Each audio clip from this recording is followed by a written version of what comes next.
तो कल आप लोगों को मैंने इंट्रोडक्शन दे दिया था, ठीक है, एमएस एक्सेस के हवाले से कि एक्सेस का एनवायरनमेंट कैसा होता है और एक्सेस के बारे में मैंने आप लोगों को बता दिया था कि हमने एमएस एक्सेस यूज करना है to develop our database management system, ठीक है। और डेटाबेस मैनेजमेंट सिस्टम क्या होता है? डेटाबेस मैनेजमेंट सिस्टम एक सॉफ्टवेयर होता है जिसके जरिए डेटाबेस बनाई जाती है, और यहाँ पे जो हम डीबीएमएस यूज करेंगे अपने आरडीबीएमएस के लिए, तो वो एमएस एक्सेस होगा।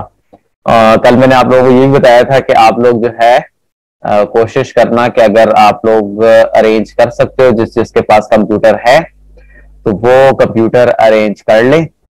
आज इंशाल्लाह मैंने आप लोगों को प्रैक्टिकली जो है ना करके दिखाना है, ठीक है, कि डेटाबेस कैसे बनती है। और डेटा इतना मुश्किल काम नहीं है, इसमें डिजाइन व्यू होते हैं, कोई आपको कोडिंग वगैरह नहीं करनी, just click and drag method से आपको सिंपल सी एक डेटाबेस बनानी होगी। और जब नेक्स्ट ईयर आप लोग प्रैक्टिकल्स दोगे तो नेक्स्ट ईयर प्रैक्टिकल्स में भी आप लोगों को एक प्रोजेक्ट डेटाबेस के हवाले से बनाकर वो देना होगा, मतलब आपके प्रैक्टिकल्स में वो लोग चेक करते हैं, ठीक है। तो ये चीज का भी जरा थोड़ा सा ख्याल रखना कि आप लोगों की ग्रिप इस पे हो जाए तो बेहतर है। मैं भी आप लोगों के साथ ना स्क्रीन शेयर कर देता हूं। सबसे पहले कुछ चीजें थी जो मैंने आपको डेटाबेस के हवाले से बतानी है,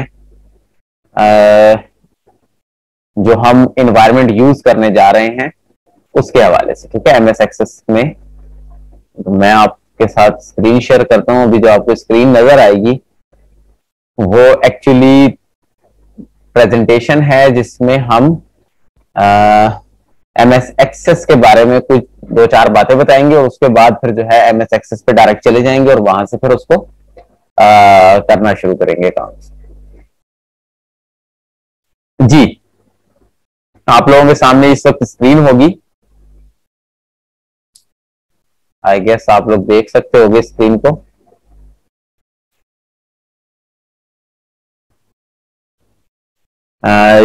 लिखा हुआ है माइक्रोसॉफ्ट एक्सेस। ये वो सॉफ्टवेयर है, ये वो टूल है जिसको हम यूज करके अपनी डेटाबेस डेवलपमेंट का काम परफॉर्म करेंगे, ठीक है। It is one of the most popular world wide database software bye Microsoft. Microsoft ने बनाया है, बहुत ज्यादा पॉपुलर है, बहुत इजी टू लर्न है, इसमें सीखना जो है वो कोई मुश्किल नहीं होता, तो इसलिए ये बहुत ज्यादा जो है वो यूज हो रहा है इस वक्त मार्केट में। To understand the basic concepts of database management system and to learn how to create and manage database, we will use Microsoft Access. अब मैं आपको Microsoft Access का स्क्रीन दिखाता हूं कि जब आप लोग Microsoft Access ओपन करते हो तो आपके सामने कुछ इस किस्म की स्क्रीन होती है। उस स्क्रीन में कुछ सेक्शंस होते हैं, उन सेक्शंस को डिवाइड किया हुआ है। उसके हवाले से मैं आपको बता दूं कि सबसे पहले ये आप देख सकते हो कि ये ब्लैक कलर में मैंने स्पॉट किया हुआ है इसको यहां से लेके, और ये कंप्लीट जो एक ये ब्लैक बॉक्स है, ये वाला जो बॉक्स है ये क्या कहलाता है? ये रिबन कहलाता है। इसको क्या कहते हैं? रिबन, ठीक है।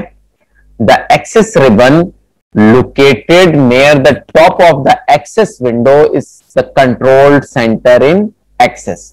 ये कंप्लीट कंट्रोल सेंटर है, यानी आप एक्सेस की डेटाबेस में जो कुछ भी करोगे, डेटाबेस बनाने के लिए जो भी आपको टास्क परफॉर्म करना होगा वो सारा का सारा यहीं से कंट्रोल होगा। यानी इस जगह में आपको हर किस्म का ऑप्शन अवेलेबल है एक्सेस की डेटाबेस मैनेजमेंट से रिलेटेड, ठीक है। The ribbon provides easy way to perform task while creating a database object। और इस रिबन के जरिए आप इजीली टास्क परफॉर्म कर सकते हो, यानी आप डेटाबेस ऑब्जेक्ट्स क्रिएट कर सकते हो। और डेटाबेस ऑब्जेक्ट्स क्या होते हैं? डेटाबेस ऑब्जेक्ट में आपके पास टेबल एक डेटाबेस ऑब्जेक्ट है, आपके पास रिपोर्ट्स डेटाबेस ऑब्जेक्ट हैं, फॉर्म्स डेटाबेस ऑब्जेक्ट हैं, और इसके अलावा क्या है? क्वेरीज जो आप क्वेश्चनिंग करते हो डेटाबेस से, वो भी डेटाबेस ऑब्जेक्ट्स कहलाते हैं। तो ये जितनी भी चीज हम बनाएंगे, क्योंकि हम लोगों ने इंशाल्लाह नेक्स्ट 4 डेज में ये 4 चीजें कंप्लीट करनी है, ठीक है। आज हम टेबल पे काम करेंगे, टेबल बनाना सीखेंगे। फिर नेक्स्ट जो है कल हमने इंशाल्लाह फॉर्म्स बनाने सीखने हैं। परसों के जो स्केड्यूल में है वो ये है कि हम क्वेरीज कैसे बना सकते हैं, और फिर लास्ट डे पे रिपोर्ट्स पे हम आएंगे। तो ये कंप्लीट हमें डेटाबेस का काम करना है, ये चारों के चारों ऑब्जेक्ट्स बनाने हैं, ठीक है। तो ये सारे के सारे काम इसी रिबन के अंदर से होंगे। इसी रिबन में जो है हमारे पास सारे बटन मौजूद हैं जो कि इन सारी फंक्शनैलिटीज को कंट्रोल करते हैं। There is a row of ribbon tabs with headings such as files, home, create, external data and database tools.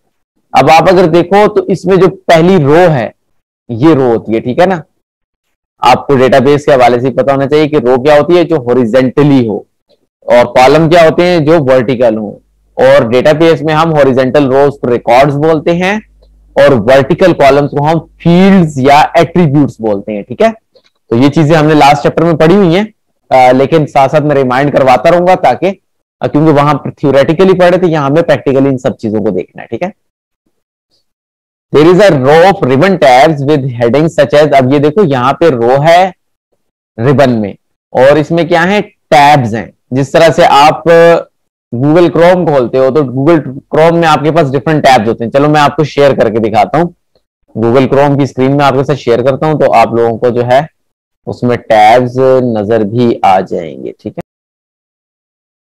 इस वक्त आप लोगों को मेरे ख्याल से गूगल क्रोम नजर आ रहा होगा, ठीक है, अपनी स्क्रीन पर। तो अब ये देखो, ये गूगल क्रोम में टैब्स है ना, ये न्यू टैब, एक और टैब, एक और टैब, इसी तरह आप एक और टैब ओपन कर सकते हो। तो ये डिफरेंट टैब्स होते हैं आपके पास। तो यही वाला जो कॉन्सेप्ट है इसको हम यहां पे भी यूटिलाइज कर रहे हैं और हम कह रहे हैं कि आपके पास एमएस एक्सेस में भी रिबन के अंदर जो पहली टॉप रो होती है वो टैब्स की होती है, जिसमें डिफरेंट टैब्स होते हैं जिनका नाम फाइल है, होम है, क्रिएट है, एक्सटर्नल डेटा है, डेटाबेस टूल्स हैं, हेल्प है, फील्ड्स हैं, टेबल हैं, एटसेट्रा एटसेट्रा, ठीक है जी। ये आपके पास सारे टैब्स होते हैं। अच्छा, उसके बाद क्या है, उसके बाद आपके पास आ जाता है जी ये, सॉरी, आपके पास आ जाता है कि the home tab contains the more frequently used commands. इसमें जो ये होम टैब है इसमें जो कमांड्स पड़ी होती है ये बहुत ज्यादा फ्रीक्वेंटली यूज होती है। फ्रीक्वेंटली यूज होने का मतलब है बार बार यूटिलाइज होती है, बार बार यूज होती है, ठीक है।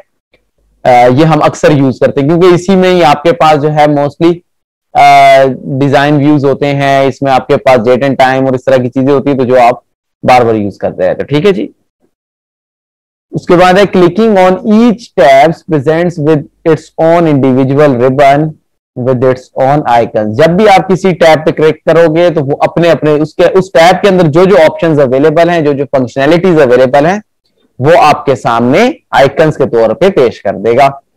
Each icon on a ribbon is contained with in a group, और जितने भी आइकन्स होते हैं उन वो भी आगे फिर डिवाइडेड है, क्योंकि देखो इस जगह पे ये आइकन्स हैं सारे, तो ये आइकन्स तो बहुत सारे हैं, इसीलिए इन आइकन्स को हमने डिवाइड किया हुआ है डिफरेंट ग्रुप्स में। और ग्रुप्स के बुनियाद पे बने हैं कि जो आइकन्स एक ही किस्म के टास्क परफॉर्म करते हैं उनको आप ग्रुप्स में डिवाइड कर दो। जिस तरह से अब ये है, ये व्यूज से रिलेटेड जो है टास्क परफॉर्म करता है, तो इसमें एक ही आइकन है वो एक ग्रुप में है। उसके बाद है add and delete. Add and delete का जो है ये क्या करते हैं, इधर जितने भी आपके पास आइकन्स हैं ये या तो कुछ ऐड करते हैं या कुछ डिलीट करते हैं, तो इस तरह के फॉर्म टास्क परफॉर्म करते हैं, इसलिए इसको ऐड एंड डिलीट के ग्रुप में डाला। यहाँ पे प्रॉपर्टीज का ग्रुप है, इसके अंदर क्या होता है कि जो आपके पास एग्जिस्टेबल फंक्शंस मौजूद हैं, एग्जिस्टिंग जो आपके पास ऑब्जेक्ट्स मौजूद हैं डेटाबेस के, आप उनको उनकी प्रॉपर्टीज चेंज कर सकते हो, ठीक है। इसी तरह से आपके पास फॉर्मेटिंग का है, फील्ड का है, डिफरेंट है, ठीक है जी।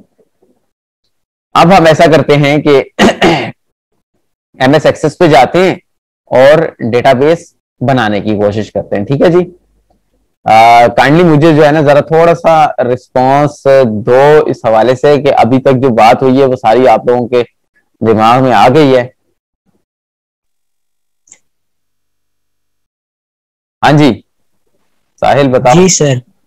ठीक है, आगे और नजर भी आ रहा है ना स्क्रीन का, कोई इशू तो नहीं है? क्योंकि मुझे ना इसका ज्यादा नहीं है पता जूम का, तो इसलिए मुझे बताना अगर कोई स्क्रीन आपको नजर ना आ रही हो और मैं आपको उसकी एक्सप्लेनेशन दे रहा हूं तो काइंडली मुझे रोक लेना, ठीक है।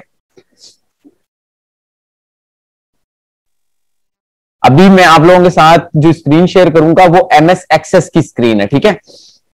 एमएस एक्सेस मैंने आप लोगों को इंस्टॉल करने का तरीका तो नहीं बताया हुआ, लेकिन मैंने आपको कल बताया था कि आप लोग अगर एमएस ऑफिस डाल लो अपने कंप्यूटर में तो आप लोगों को इजीली एमएस एक्सेस भी ऑटोमेटिकली इंस्टॉल हो जाता है।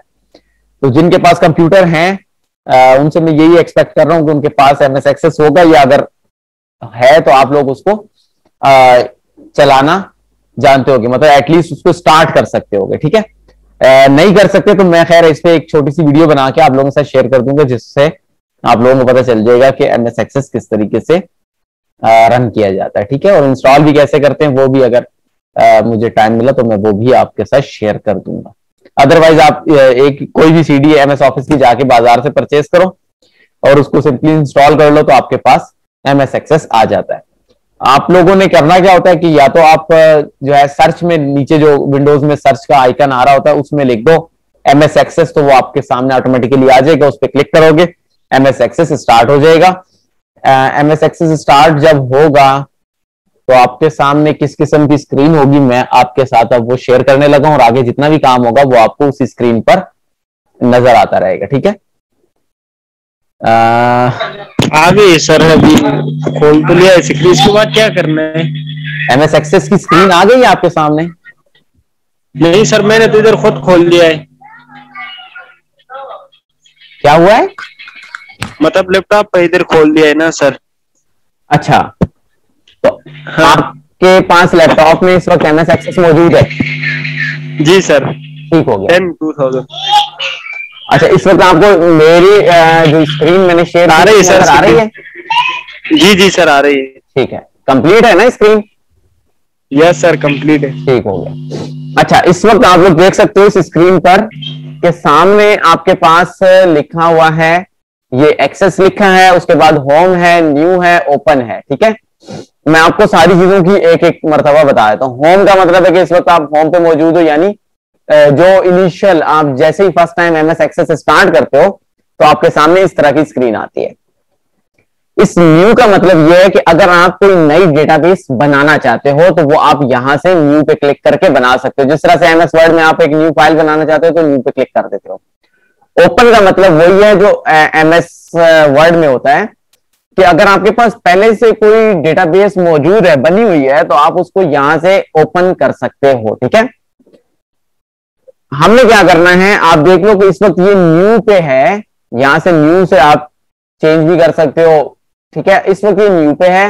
न्यू पे आपके पास एक है ब्लैंक डेटाबेस, क्योंकि ये एमएस ऑफिस का एक अपडेटेड वर्जन है, काफी नया है, 2016 का है ना।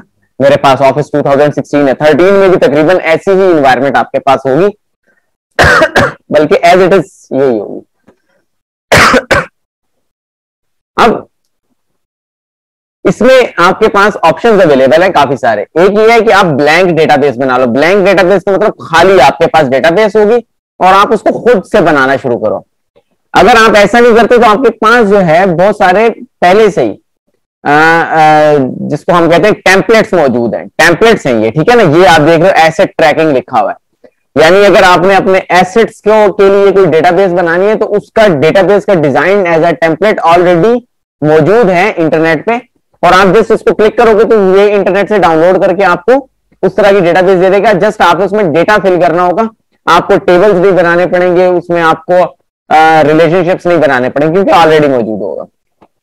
इसी तरह कॉन्टेक्ट्स के हवाले से, स्टूडेंट्स के हवाले से, इसके अलावा यहाँ पे लिखा है मोर टेम्पलेट्स।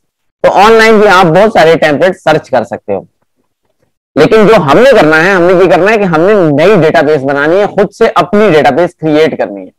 तो हम किस पे जाएंगे? हम ब्लैंक डेटाबेस पे जाएंगे। ठीक है जी।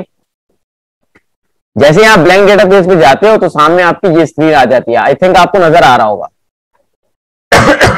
ठीक है, ब्लैंक डेटाबेस लिखा हुआ है, यहां पे फाइल नेम है, यानी यहां पे आप जो भी अपनी डेटाबेस को नाम देना चाहते हो वो नाम आप यहां पर दे सकते हो। तो मैं बुक वाला ही नाम यूज करूंगा, जो बुक में नाम है सेम ही हम लेकर चलेंगे। ठीक है, तो यहां पे उन्होंने इसको नाम दिया है स्टूडेंट। ठीक है, क्योंकि ये स्टूडेंट की डेटाबेस बना रहे हैं स्टूडेंट के नाम से, तो हमने ये नाम दे दिया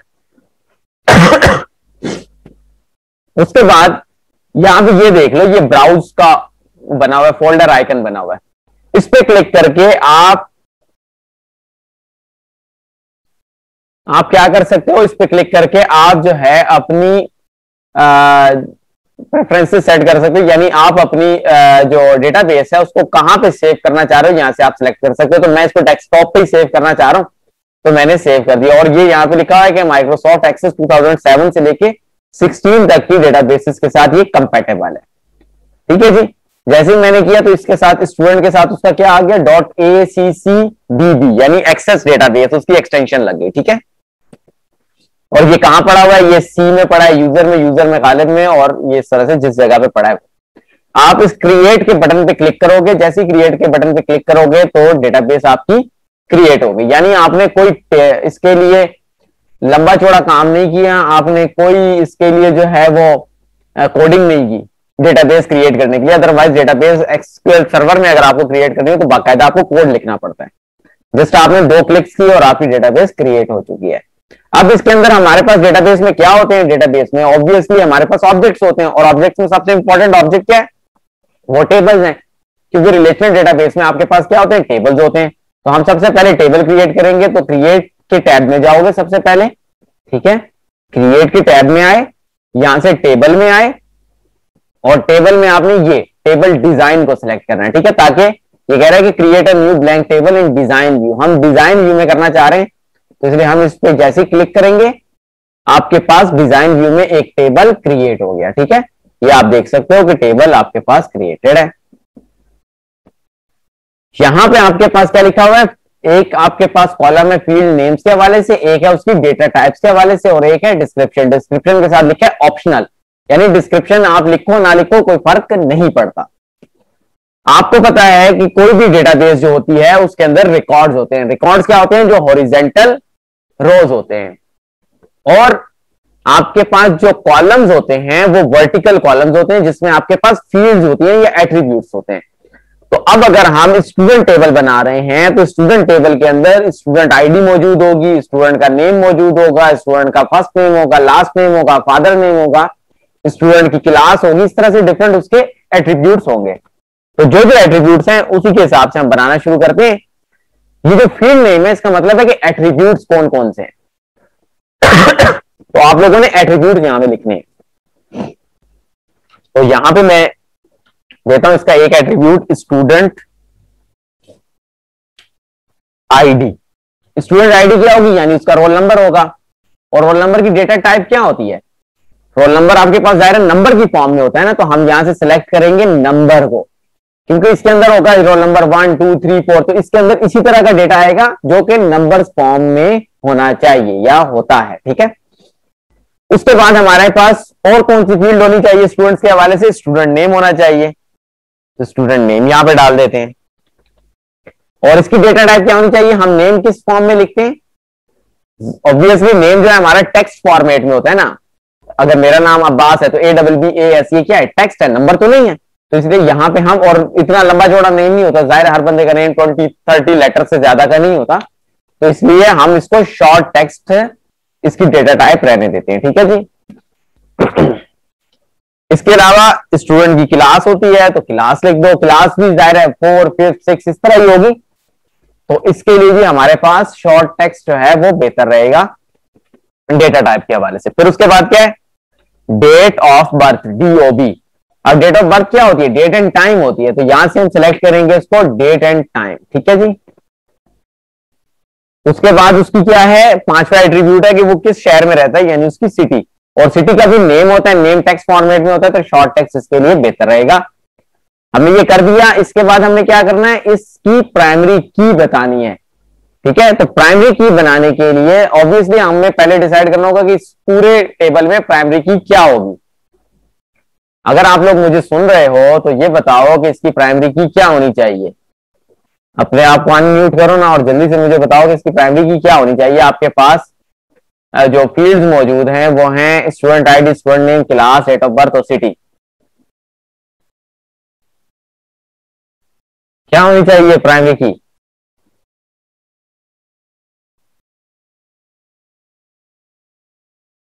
कोई नौजवान अगर जवाब देना चाहे।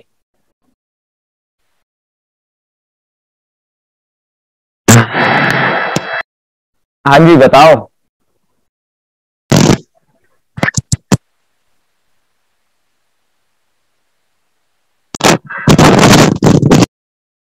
कासिम बोल दो।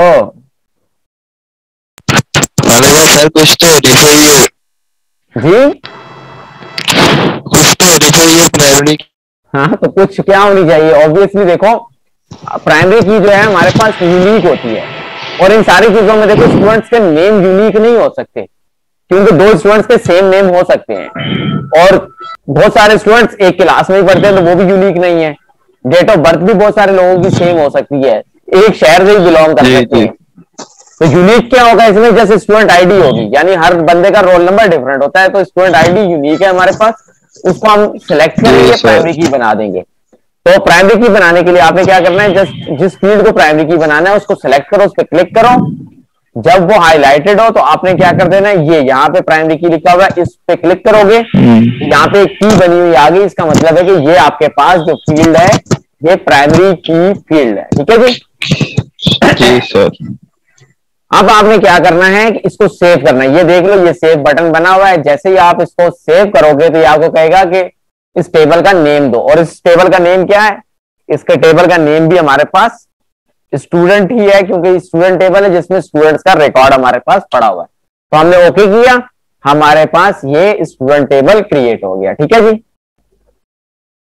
और ये आपके पास नेविगेशन पैन में आ चुका है। अब इसके बाद हमने क्या करना है, एक और टेबल बनाना है, और वो है रिजल्ट्स के नाम से। तो हम क्रिएट पे जाएंगे, और यहां से हम अगेन डिजाइन व्यू में आएंगे, यहां पे हम इस टेबल का डेटा इंटर करेंगे। रिजल्ट्स टेबल में हमारे पास क्या कुछ आ सकता है? रिजल्ट आईडी आ सकती है,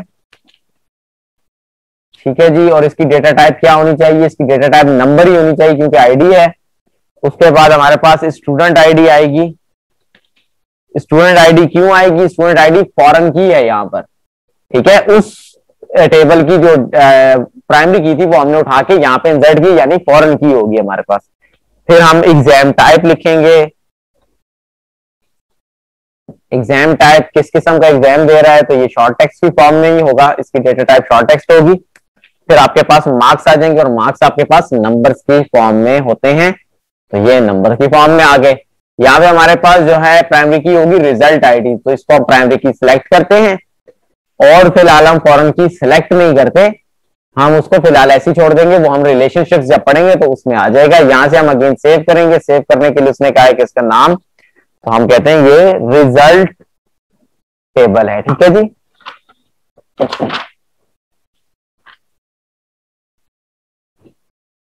ये है रिजल्ट्स टेबल। ठीक है जी, तो अब हमारे पास ये आ गया। अब इसके अंदर हम डेटा की फिलिंग भी कर सकते हैं। आखिरी 2 मिनट है, जल्दी जल्दी फिलिंग कर लेते हैं। यहाँ पे जब भी आपने किसी टेबल के अंदर डेटा फिल करना हो, तो आप उस टेबल पे नेविगेशन पेन में जो आपको टेबल नजर आ रहे हैं उसमें डबल क्लिक करोगे, आपके सामने वो टेबल आ जाएगा। यहाँ पे आप इसमें दे दो 1, ये 1 दे दिया, आगे जो है ये ऑटोमेटिकली चलता रहेगा, 2 3 4 5 होता रहेगा। अब लेट्स सपोज हमारे पास स्टूडेंट है साहिल हुसैन। ठीक है जी, क्लास है जी फर्स्ट ईयर, सॉरी, ठीक है जी, फर्स्ट ईयर क्लास हो गई। डेट ऑफ बर्थ हम कुछ भी यहां से सेलेक्ट कर सकते हैं। ठीक है जी, लेट्स सपोज ये हमने डेट ऑफ बर्थ सेलेक्ट कर दी। उसके बाद सिटी हम कहते हैं जी कि क्या है जी, कौन सी सिटी है मुझे तो ये भी नहीं पता, चलो लेट्स सपोज पार्ट है। ठीक है जी, उसके बाद आप आए इधर, इधर आप जैसे ही लिखोगे, सॉरी इंटर करोगे, इधर से आप आ गए इस पे, यहाँ 2 दे दो इसको। ठीक है जी, और हमारे पास दूसरा जो है वो स्टूडेंट है जी गुलाम कासिम। ठीक है जी, और ये है जी 11, इसकी डेट ऑफ बर्थ हम सेलेक्ट कर लेते हैं जी, ये हो गई, और सिटी हो गई लाहौर। तो इस तरीके से हमारा जो रिकॉर्ड है वो सेव हो जाता है, और यही हमने काम करना था। उसके बाद आप इधर से सेव बटन पे क्लिक करते हो, आपका काम सेव हो जाता है। ठीक है, इंशाल्लाह कल जो है हम इससे मजीद आगे इसको चलाएंगे और रिलेशनशिप्स भी बनाएंगे कि कैसे इसमें रिलेशनशिप्स बन सकती हैं। ठीक है, इस वक्त टाइम हमारा खत्म हो रहा है जूम की मीटिंग का, तो